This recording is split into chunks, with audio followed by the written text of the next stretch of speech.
اور وہ اس بات کو بدی کی قوتیں پسند نہیں کرتی.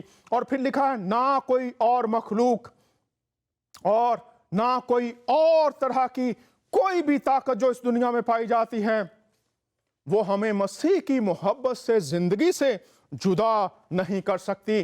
اور اس محبت کا پیغام یوحنا کی انجیل 3 باب اور 16ویں آیت میں ہے.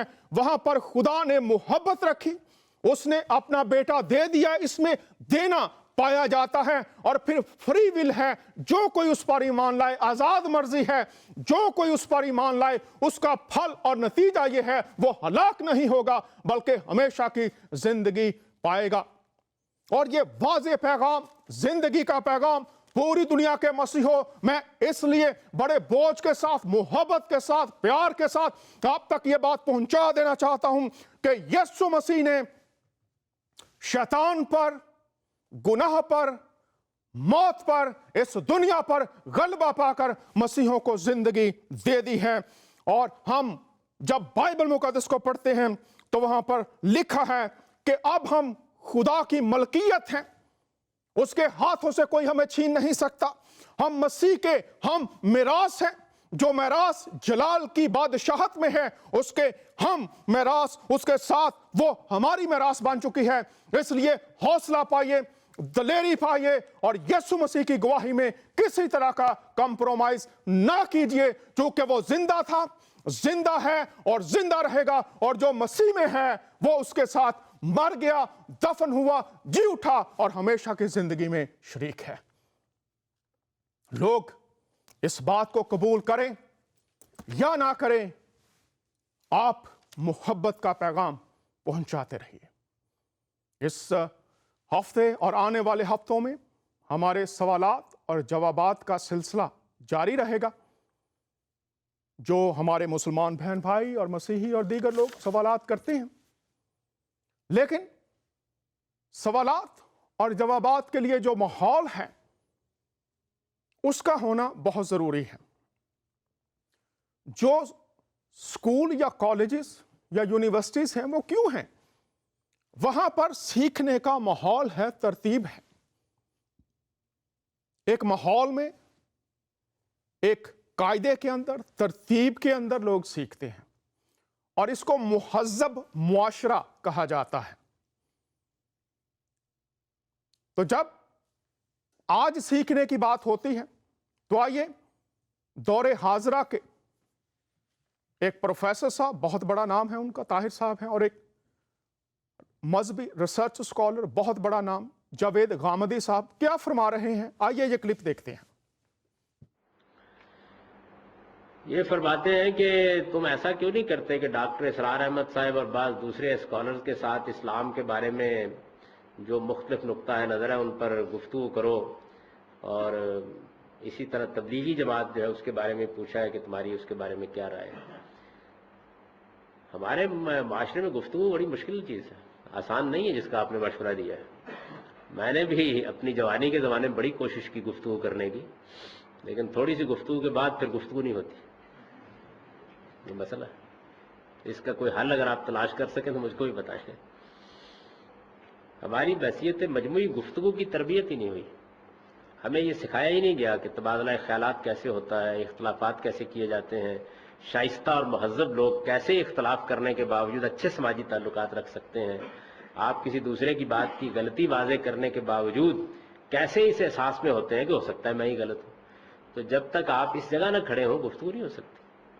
یہاں تو ہر آدمی پیغمبر ہے, براہ راست اس کو وحی آئی ہوئی ہے, اور جو اس نے رائے قائم کر لی ہے ہمیشہ کے لیے قائم کر لی ہے, اس میں غلطی کے امکان کو ماننے کے لیے تیار نہیں ہے. اس میں گفتگو کہاں سے ہوگی؟ گفتگو اس وقت ہوتی ہے جب دوسرا آدمی یہ مان لے کہ ہو سکتا ہے مجھے غلطی لگی, اور پھر اپنی رائے میں تبدیلی کرنے کے لیے تیار ہو جائے. یہ ہو جائے تو گفتگو ہو سکتی ہے. تو اس کے لیے آپ دعا کریں. میں بھی بہت دست بدعا رہتا ہوں, اور آرزو بھی بہت ہے کہ خدا کرتا کہ ہمارے ماحول میں بھی ایسا ہوتا کہ اہل علم کے مابین بے تکلف گفتگو ہوتی, وہ اپنے اختلافات پر بات کرتے. میرا اپنا تجربہ ہے یہ کہ اگر کبھی ایسی کوئی نوبت میں عرض کر رہا ہوں اتفاقاً آ گئی ہے اور لوگوں کی خواہش کے خلاف آ گئی ہے, تو معلوم ہوا کہ بڑی غلط فہمیاں تھی, 2 منٹ میں رفع ہو گئی. لیکن گفتگو کا موقع ہی نہیں ہوا، موقع ہی نہیں ہوا۔ بڑی افسوس کی بات ہے۔ اب ہر آدمی اپنے آپ کو مکمل سمجھتا ہے، بلکہ 30 مار خاں سمجھتا ہے، اور کہتا ہے مجھ سے زیادہ کون جانتا ہے، مجھ سے زیادہ کون مظلوم ہے، مجھ سے زیادہ کیا کہتے ہیں کون ضرورت مند وغیرہ وغیرہ۔ اپنے بارے میں ایک ایگو پرابلم پیدا ہو گئی کہ ہر آدمی جو ہے ایگوئسٹ ہو گیا ہے، ہر دوسرا آدمی، ٹھیک ہے نا، اور وہ اپنے آپ کو قابل اصلاح سمجھتا ہے، نہیں سمجھتا ہے دوسرے قابل اصلاح ہیں، دوسروں کی اصلاح ہونی چاہیے، دوسرے ٹھیک ہونے چاہیے، میں تو بالکل ٹھیک ہوں۔ آپ نے یہ کلپ دیکھا، غامدی صاحب اور پروفیسر صاحب انہوں نے اس بات کو کھولا ہے کہ کوئی بھی شخص اصلاح کے لیے، رہنمائی کے لیے، تبدیلی کے لیے، سیکھنے کے لیے اگر اس کی تعلیم یا نظریات میں کوئی غلطی ہے، اس کی اصلاح کے لیے بھی تیار نہیں ہے، اور گفتگو کرنے کے لیے لوگ یہ چاہتے ہیں کہ جو وہ کہہ رہے ہیں دوسرا شخص وہی مانے، اپنی رائے تھوپنا یہ آج کا رجحان ہے، دوسرے کی بات سننا اس کا رجحان نہیں ہے۔ تو اس لیے گفتگو اس شو میں ہم کوشش کرتے ہیں کہ متوازن طریقہ سے کی جائے، اور پھر لوگوں کی اپنی مرضی ہے کہ وہ جو فیصلہ کریں، جس بات کو وہ درست سمجھیں، ان کی اپنی آزاد مرضی ہے، قبول کریں یا رد کریں۔ ہمارے ایک مہربان ہیں، کوئی انہوں نے لکھا کہ یرمیہ 8واں باب 8ویں آیت، یہ سوال دیکھ لیجئے، اور ابھی 2 دن پہلے بھی یہی صاحب ہیں، انہوں نے پھر یہی حوالہ دیا ہے۔ وہ کہتے ہیں یرمیہ کی کتاب 8واں باب اور 8ویں آیت کہ مسیحوں نے، یہ سوال اوپر ہے، ہم نے کاپی کیا ہوا ہے، مسیحوں نے کلام بدل دیا ہے۔ وہ کہتے ہیں کہ خدا کا کلام بدل چکا ہے یا نہیں، پھر وہ کہتے ہیں کہ انجیل اپنی اصلی زبان ارامی میں نہیں ہے، اور پھر عبرانی کی بات بھی یہ کرتے رہتے ہیں نہیں ہے، انگلش کا ترجمہ ہے، اور پہلے اپنی کتاب پڑھو۔ تو یہ ان کا جو الزام ہے، اعتراض ہے، اس کی بنیاد کیا ہے پہلے یہ دیکھیں۔ انہوں نے شروع میں لکھا ہے یرمیہ 8:8، تو نیچے ہم نے لکھ دی ہے آیت، وہ صاحب بھی باقاعدہ دیکھتے ہیں شو کو، اور ہر شو کے بعد وہ اپنی جو تکرار ہے اس کو جاری رکھتے ہیں بغیر سوچے سمجھے۔ تو دیکھ لیتے ہیں اس آیت میں لکھا کیا ہے۔ تم کیوں کر کہتے ہو کہ ہم تو دانش مند ہیں۔ اب یاد رکھیے کہ یہ یرمیہ کے زمانے کے لوگ ہیں اور یہودی ہیں۔ تم کیوں کر کہتے ہو کہ ہم تو دانش مند ہیں، جن کے پاس تو ریت ہے، اور خداوند کی شریعت ہمارے پاس ہے۔ اب یہاں پر شروع ہو رہا ہے، تم کیوں کر کہتے ہو، کہ کیوں تم یہ کہہ رہے ہو ہم دانش مند ہیں، یہ بات ہے، اور خدا کی شریعت ہمارے پاس ہے، سوالیہ نشان ہے۔ سمجھنے کے لیے جب کسی آیت پر آپ بنیاد رکھتے ہیں کسی چیز کی، تو پہلے اس کو دیکھ لیجئے، ترجمہ ہی پڑھ لیں آپ، اور اصل زبان میں بھی موجود ہیں مختلف ویب سائٹس پر، اور ہمارے پاس اس وقت جو نسخے ہیں وہ موجود ہیں، اور ابھی حال ہی میں ایک بائبل کا میوزیم بھی، اس کی بھی اوپننگ ہوئی ہے امریکہ کے شہر ڈی سی میں، تو واشنگٹن ڈی سی میں، اور وہاں پر بھی ویب سائٹ پر جا کر دیکھیے، آپ کو جو اصل نسخے ہیں وہ مل جائیں گے، لیکن آپ اردو میں ہی پڑھ لیتے تو آپ کو پتہ چل جاتا۔ اب میں آپ کو بتا رہا ہوں، اور اس بات کو کھولیں گے بھی، ابھی اس پر بات بھی کرتے ہیں، ہمارے ساتھ ایک مہمان بھی ہوں گے۔ کہا جا رہا ہے تم کیوں کر، اے توریت کو ماننے والا تم کیوں کر، سوال ہے ان سے، دانش مند ہے اور خداوند کی شریعت ہمارے پاس ہے۔ لیکن دیکھ، لکھنے والوں کے باطل قلم نے بطالت پیدا کی ہے، لکھنے والوں کے باطل قلم نے بطالت پیدا کی ہے۔ بطالت سے مراد ہے بیہودگی، نکما پن، باطل جو مٹ جانے والا ہے۔ خدا کا کلام مٹ جانے والا نہیں ہے، باطل نہیں ہے، ٹھیک ہے، وہ تو ہمیشہ سے ہمیشہ تک موجود ہے اور موجود رہے گا۔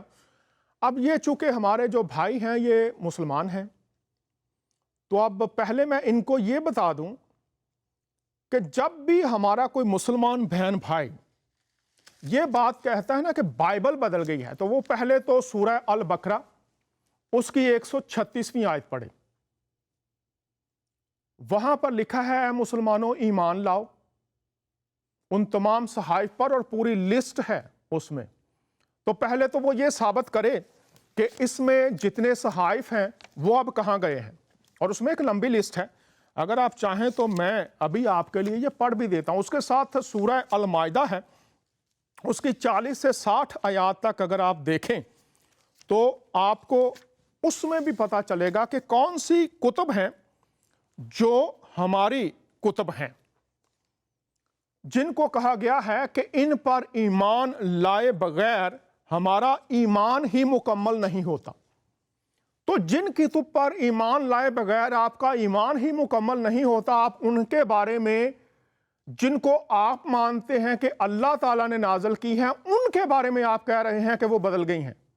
تو پہلے تو جناب اپنے ذہن کا، اپنی عقل سلیم کا کچھ خیال کیجئے کہ آپ کہہ کیا رہے ہیں. ایک طرف آپ کہتے ہیں جی یہ ہماری کتابیں ہیں. اب سن لیجئے سورہ البقرہ 136 آیت. اور اگر کوئی اس بات پر جو ہم کر رہے ہیں علمی رویے میں بات کرے گا، پہلے کوئی تفسیر وغیرہ پڑھ لے خود، ورنہ کال نہ کرے. تو آئیے میں آپ کے سامنے یہ پڑھ رہا ہوں، یہ میں دکھاؤں گا بھی آپ کو، اور آپ دیکھیے. اور یہ جو میرے مسلمان بھائی ہیں جو لکھتے ہیں اکثر، ان کو میں خاص طور پر مخاطب کر رہا ہوں. اے کلوز کر دیجئے پلیز. اے مسلمانوں تم سب کہو کہ ہم اللہ پر ایمان لائے اور اس چیز پر بھی جو ہماری طرف اتاری گئی. آگے سنیے. اور جو چیز ابراہیم علیہ السلام، اسماعیل علیہ السلام، اسحاق علیہ السلام اور ان کی اولاد پر اتاری گئی. پہلے تو میرے بھائی یہ جو اتاری گئی ہیں نا یہ چیزیں، یہ مجھے دکھاؤ آپ، اور کال کرو اور مجھے بتاؤ کہ یہ صحائف کہاں ہیں. ٹھیک ہے. اور جو کچھ اللہ کی جانب سے موسیٰ علیہ السلام پر اور عیسیٰ علیہ السلام پر اور دوسرے انبیاء علیہ السلام دیے گئے، ہم ان میں سے کسی کے درمیان فرق نہیں کرتے. اب آپ کی مہربانی ہے، یہ آپ کے ایمان کا حصہ ہے، تو یہ صحائف ہمیں دکھاؤ یہ کہاں پر ہیں. اور پھر ہم ان میں سے کسی کے درمیان فرق نہیں کرتے، ہم اللہ کے فرمانبردار ہیں. اب ایک تو یہ ہو گئی. پھر سورہ المائدہ اور دیگر اتنی آیات ہیں میرے پاس. اب آپ اس آیت کی روشنی میں بتائیے کہ ہم ایمان لائے ان صحائف پر.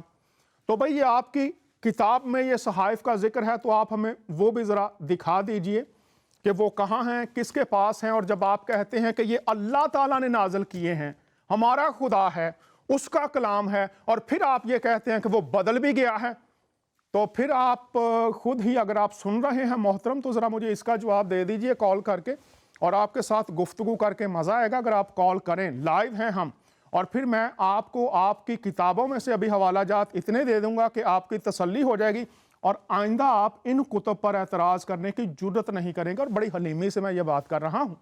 آپ کال کریں، کتابیں میرے پاس ہیں آپ کی پڑھی ہوئی، اور ان میں سے میں ابھی ثابت کر دوں گا. اور آپ مجھے یہ بھی بتائیے کہ یہ جو صحائف جن کا ذکر ہے وہ کس کے پاس ہیں، چونکہ آپ کہتے ہیں اللہ کا، ہمارے اللہ کا کلام ہے. اور اگر ایک کتاب کی وہ اللہ جس کی آپ بات کرتے ہیں حفاظت کرتا ہے، اور باقیوں کو آپ کہتے ہیں کہ وہ خدا کا کلام ہے، تو آپ اس اللہ کو کس طرح سے ریپرزینٹ کر رہے ہیں لوگوں کے پاس جناب، کہ وہ اللہ جو ہمارا ہے وہ ایک کتاب کی حفاظت کر لے اور باقیوں کی نہ کرے. تو کس قسم کے خدا کو آپ پیش کرتے ہیں لوگوں کے سامنے.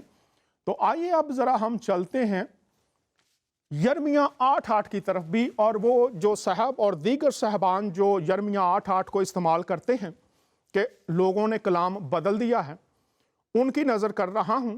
پہلے دیکھیں گے کہ یہ جو اس آیت تک آنے سے پہلے پس منظر کیا ہے، یرمیہ میں بات کیا کی جا رہی ہے. وقت چونکہ محدود ہوتا ہے اس لیے مختصر بتاتا چلا جاؤں گا، اتنا بھی مختصر نہیں ہوگا کہ آپ کو پتہ نہ چلے. تو ہمارے ساتھ ایک مہمان بھی ہیں، پہلے میں ان سے بھی پوچھ لیتا ہوں. میں نے تو یہ باتیں کی ہیں علمی اور کتب میں سے آیات دی ہیں.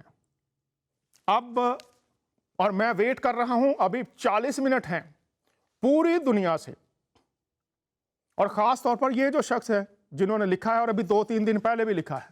اگر آپ کے اندر واقعی دلیری ہے، جرت ہے، تو پلیز کال کیجیے اور علمی رویوں میں بات ہوگی. اور کریں گے، اور آپ کی کتابیں میں نے رکھی ہوئی ہیں، یہ میرے پاس ہیں، کال کریں گے تو پھر میں آپ کی کتابیں آپ کے سامنے رکھوں گا اور اس کا جواب آپ کو دینا ہوگا، اور پوری دنیا میں لوگ لائیو سن رہے ہوں گے، اور پڑھ کے سوچ کے پھر کال کیجئے، اور آئندہ جرات نہ کیجئے گا کہ آپ بائبل کے بارے میں کہیں کہ وہ بدل چکے، چونکہ آپ کی کتاب ہے تو آپ اپنے اللہ کو ہی الزام دے رہے ہیں کہ وہ اپنے کلام کی حفاظت نہیں کر سکا۔ ہمارے ساتھ پاسٹر ندیم ہیں۔ پاسٹر ندیم صاحب عرصہ دراز سے خدمت میں ہیں۔ محترم، آپ کو خوش آمدید کہتے ہیں، کیسے ہیں ہم؟ جی بہت شکریہ، خدا ان کا شکر ہے۔ محترم، آپ یہ بتائیے، لوگ جب یہ کہتے ہیں کہ یہ بدل گئی ہے تو کیا ان کے ذہن میں ہوتا ہے، کیوں وہ کہتے ہیں؟ خدا کا کلام یہ ایک الہی کتاب ہے، اور اس میں جو تبدیلی لوگ دکھاتے ہیں کہ اس میں ٹرانسلیشن کی وجہ سے کچھ چیزیں تبدیل ہو گئی ہیں، تو یہ تو ہم نہیں کہہ سکتے کہ ٹرانسلیشن کی تبدیلی جو ہے وہ ایک جو سچائی ہے اس کو چھپا سکتی ہے۔ میں پاکستان میں اگر اپنے بیٹے کے ساتھ ہوں تو وہ مجھے باپ کہے گا، اگر میں کسی عرب کنٹری میں چلا جاتا ہوں تو وہ شاید مجھے بابا جانی بولے گا، اگر میں یورپ میں آ جاتا ہوں تو وہ مجھے ڈیڈی بولے گا، پاپا بولے گا۔ تو اس کا مطلب یہ نہیں کہ میرا اور اس کا رشتہ ختم ہو گیا۔ اب اگر رشتے کی بات ہوتی ہے اس اپنے کلام کو دیکھتے ہوئے، تو اس کے الفاظوں میں ٹرانسلیشن سے کوئی تبدیلی آ سکتی ہے، لیکن میرے اور اس کے رشتے میں کوئی تبدیلی نہیں ہے۔ اور پھر ابلیس جو ہے وہ ہمیں معلوم ہے کہ خدا کے کلام میں بھی لکھا ہوا ہے، اگر ہم خداوند کے زندہ کلام 2 پطرس 2 باب اس کی 4 آیت میں دیکھیں کہ جو فرشتے گناہ کرتے ہیں خدا نے ان کو بھی اندھیرے میں پھینک دیا۔ اب بات ہے کہ ان کے اندر ایک تکبر، گھمنڈ آ گیا، اور پھر وہی فرشتے جو ہیں وہ آدم اور ہوا کو آ کر گمراہ کرتے ہیں، اور گمراہ وہ کس بات سے کرتے ہیں کہ کیا واقعی خدا نے کہا ہے کہ تمہاری آنکھیں کھل جائیں گی، تم مر جاؤ گے؟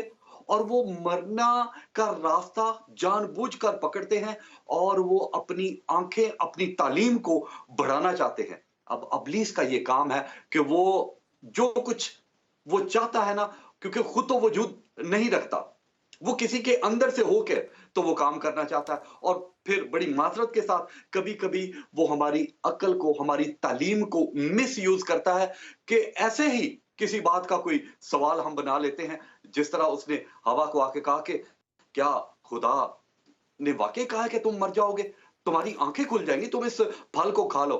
بات یہ تھی کہ نافرمانی۔ آج ابلیس نہیں چاہتا کہ ہم خداوند کے کلام کی پہچان کو اپنے اندر رکھیں، اور جب ہم اپنی پہچان نہیں رکھتے تو ہم ڈسٹریکٹ ہو جاتے ہیں، ہم خداوند کی سچی باتوں سے دور چلے جاتے ہیں۔ بہت شکریہ پاسٹر صاحب نے اس بات کو بتایا ہے کہ وجہ کیا ہوتی ہے، لوگ کیوں کہتے ہیں بدل گئی ہیں۔ تو ان کی باتوں کے ساتھ ہی چند بنیادی باتیں اور میں بتا دوں۔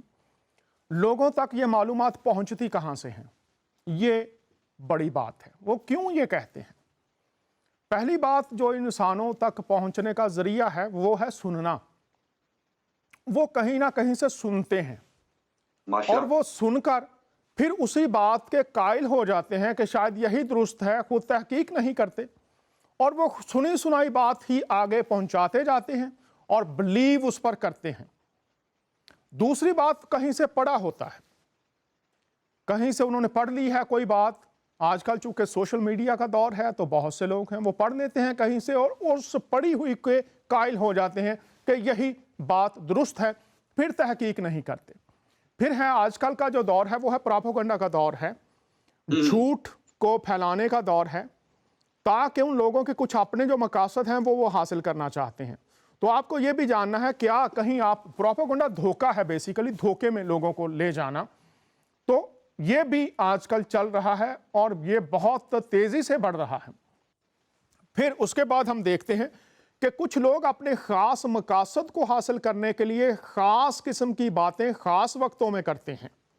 تو اس بات کو یاد رکھیے کہ وہ بات کرنے والا کون ہے، اس کے پیچھے اس کا کیا مقصد ہے، اور ان باتوں کو اگر آپ یاد رکھیں گے، دیکھیں گے کہ کہاں سے پہنچی ہیں، پڑھی ہیں، کس شخص نے دی ہیں۔ پراپوگنڈا ہے، دھوکہ ہے، فریب ہے، تو فریب کھائے ہوئے شخص مزید فریب میں لوگوں کو لے جاتے ہیں۔ تو اگر آپ اس کا شکار ہو گئے تو ہو گئے۔ تو درستگی کہاں سے ہونی چاہیے؟ پھر